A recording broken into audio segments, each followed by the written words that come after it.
Tahap yang kedua merupakan tahap pembuatan larutan uji keteratogenikan. Pada tahap ini digunakan bubuk kopi sebagai larutan uji keteratogenikan dengan konsentrasi yang berbeda-beda pada setiap kelompok.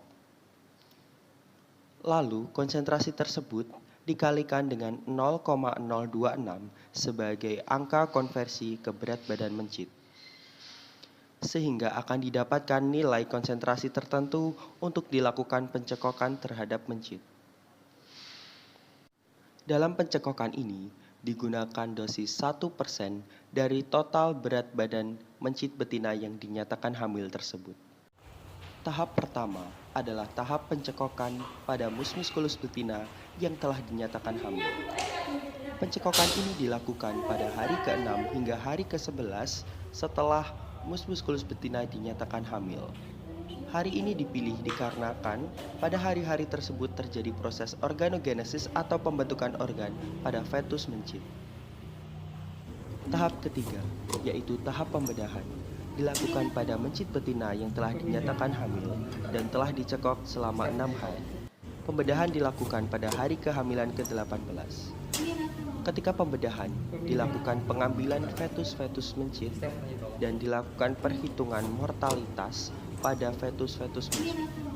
Setelah itu, setiap fetus dilakukan penimbangan dengan timbangan yang telah tersedia, lalu dituliskan hasil penimbangan berat badan fetus dalam satuan gram.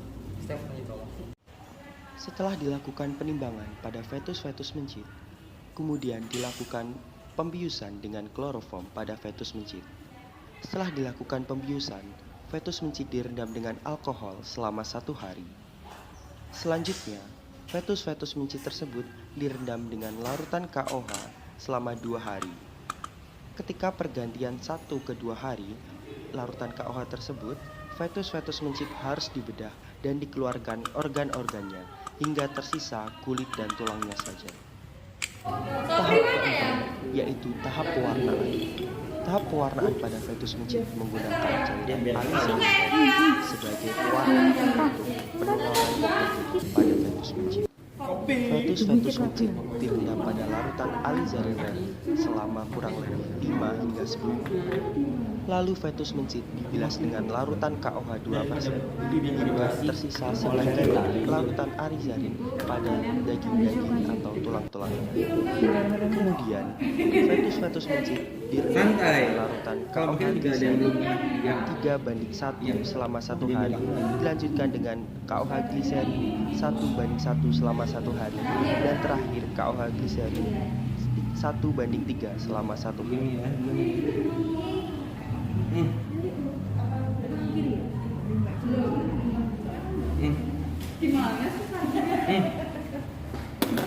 Kurang cip kayak.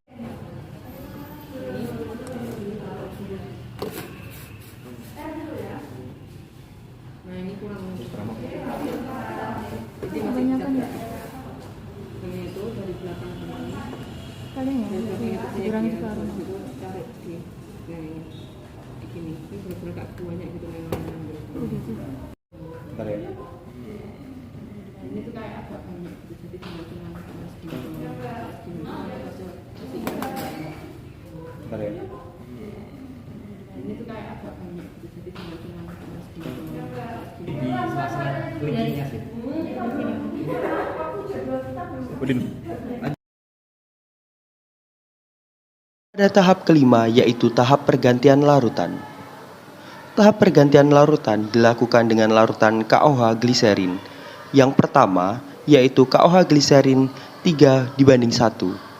Lalu dilanjutkan dengan KOH gliserin 1:1 pada hari kedua, dan pada hari terakhir KOH gliserin dengan perbandingan 1:3.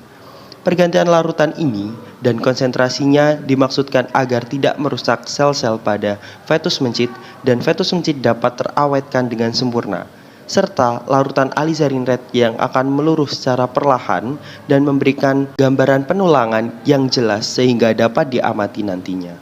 Tahap terakhir atau tahap ke-6 merupakan tahap pengamatan. Pada tahap pengamatan ini, yang pertama dilakukan pada penulangan tulang belakang pada fetus mencit atau vertebrae. Lalu dilakukan dengan pengamatan tulang rusuk atau costae, dan terakhir tulang dada atau sterne.